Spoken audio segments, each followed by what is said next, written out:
In this video, we will set up our first Firebase Cloud function. First of all, let's create a folder for our future Telegram bot. Type in the terminal mkdir Telegram bot and change directory Telegram bot.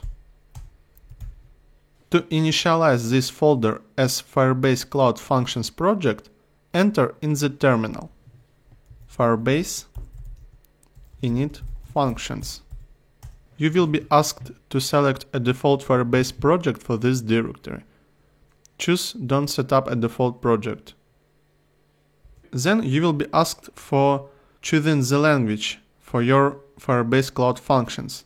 You can write the Firebase Cloud Functions using the JavaScript and TypeScript.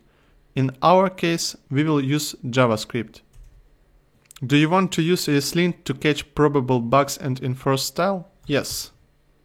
Do you want to install dependencies with npm now? Yes. After successful installation, let's associate this Firebase Cloud function with our Firebase project. We can do this using the next command, firebase use --add. Let's choose our previously created project, Telegram bot. What alias do you want to use for this project? Yes, let's type staging. Okay, we successfully created alias for our project. In the next video, we will run our first Firebase Cloud function.